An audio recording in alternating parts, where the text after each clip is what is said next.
Whoa, aren't clowns supposed to be kind and funny? So what's going on with these guys? Let's take a deep dive into the world of creepy clowns and find out how this turned into this, and why clowns have never been just good, clean fun.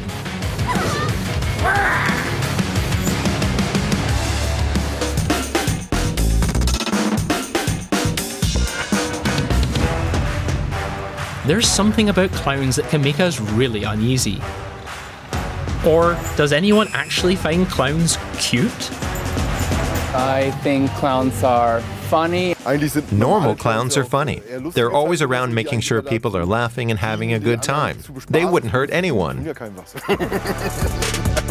Seriously now, who wouldn't be scared of these evil clowns at the Filmpark Babelsberg outside Berlin?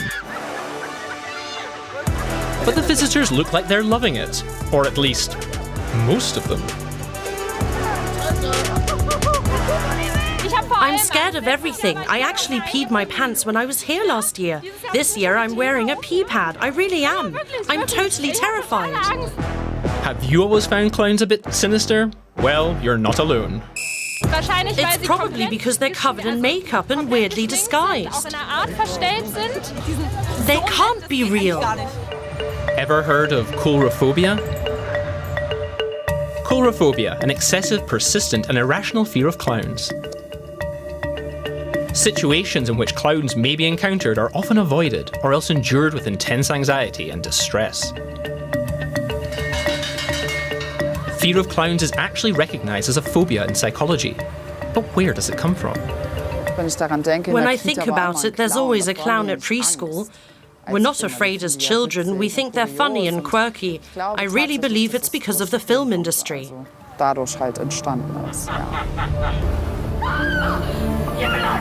Who's the best known creepy clown of all time?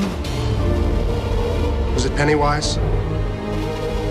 Big white guy, red nose, about 75 feet tall, mouth full of razor-sharp teeth. Stephen King's novel It was a major turning point. In 1990, actor Tim Curry brought Pennywise to life in the film adaptation. Hi, Georgie. In the remake, nearly 3 decades later, Bill Skarsgård taught a whole new generation to fear the dancing clown. Here, take it. But horror wore a red nose long before It. Films starring creepy clowns have been booming since the 1980s. Killer clowns from outer space. Clowns are no strangers to the silver screen. Tonight's entertainment. Please welcome Art the Clown. Of course, clowns are especially well suited to playing baddies. Reason 1, they're masked. Most horror villains are masked.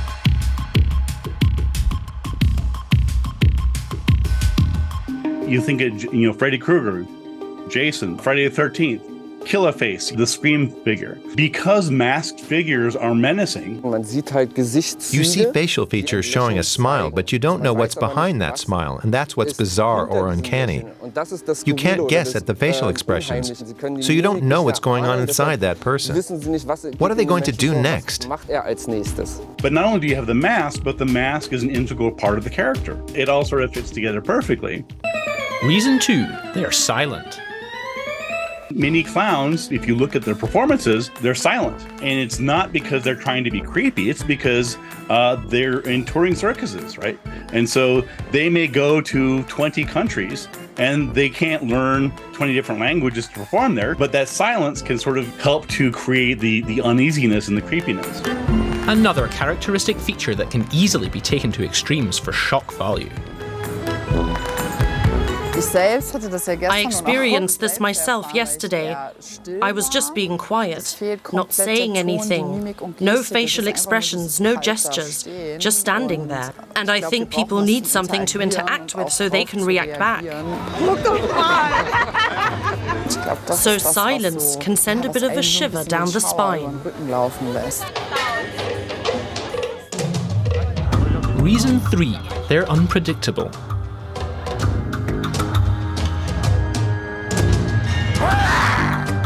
clowns are always acting really strong and they are showing emotions in every direction.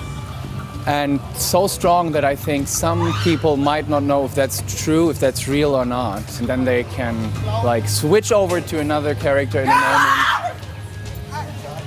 Hello. And that makes them unexpectable, I think.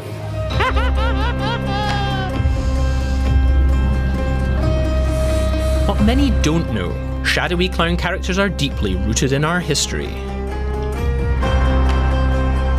If you look at clowns historically, they weren't always happy and smiling. Clowns were always these trickster figures. You could look, for example, in ancient Rome, there were clowns that would sit by the side of the streets and like throw nuts and stones at passersby. So when you look at the early clowns, they were like street performers. Sometimes they would be friendly and helpful. Sometimes they would be making fun of you in front of your friends and family. And then later on, you see, for example, clown-like figures like the Harlequin. In the Commedia dell'arte, you have Mr. Punch, for example, in the Punch and Judy shows in England. So you have these clowns they often had a smile on their face, but they could be very brutal and nasty.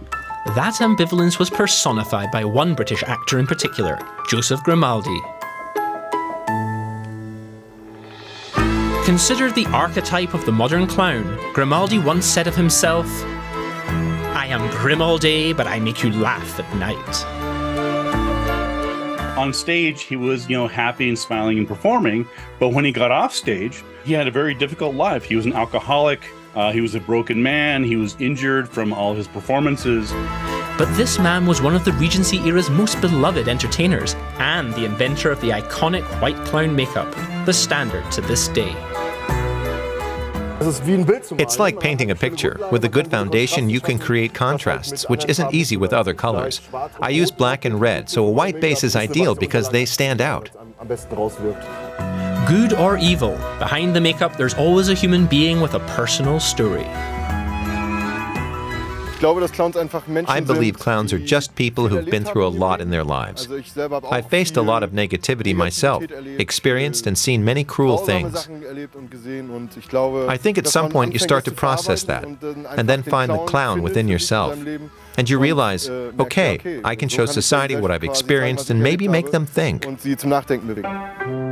Grimaldi died in 1837, sad, lonely and impoverished. It was Charles Dickens, no less, who was tasked with revising Grimaldi's memoirs. Dickens had already described a dying clown with spooky attributes in his first novel, The Pickwick Papers. His bloated body and shrunken legs, their deformity enhanced 100-fold by the fantastic dress. The glassy eyes contrasting fearfully with the thick white paint with which the face was besmeared. 1892 saw the premiere of Leoncavallo's opera Pagliacci. The main character? A murderous clown who kills his wife. This opera about a killer clown was celebrated as a stroke of genius, a full century before Pennywise and co.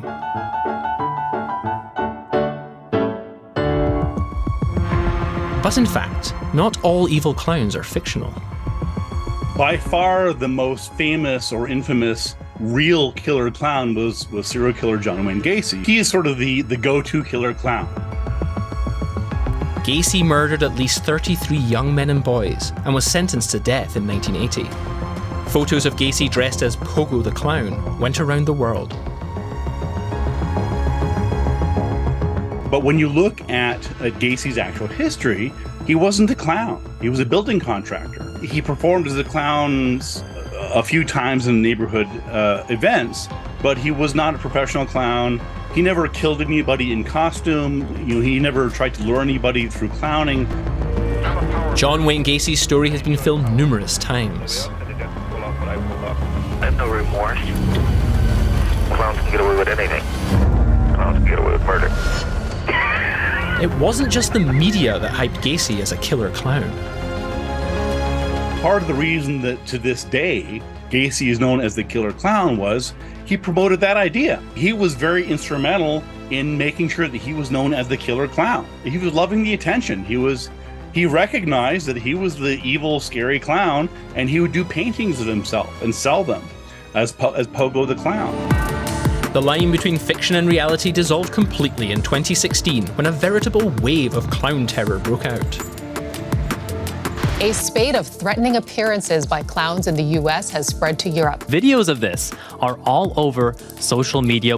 Honestly, it's a little bit creepy. These are all from a Twitter account called Clown Sightings, which has 340,000 followers. And many of these videos are probably staged, but this phenomenon is very real, it's scary, and it's spreading around the globe. There have been sightings in the UK, Sweden, Brazil, Australia. So they were running around and scaring people who were just on the street, being themselves, being in their free time. So I think that is what makes it really horrifying and scary, because you're not in a safe place like here, where you know that this kind of things happen. It was all nothing whatsoever to do with the professional art of clowning, and it caused serious problems for the real entertainers. There were threats of violence and the like, and we really had to make up for it. Audiences were a lot less happy than they normally would be, all just because of those idiots. Things have calmed down a lot since those 2016 sightings, but copycats still come along, usually in the lead up to Halloween. One thing's certain, clowns are never creepier than when you run into them outside their usual territory. And we shouldn't forget all the benevolent clowns, performing in circuses or as hard-working volunteers. And there's also a time and a place for evil clowns. All clowns have something in common. They want to use their art form to entertain us.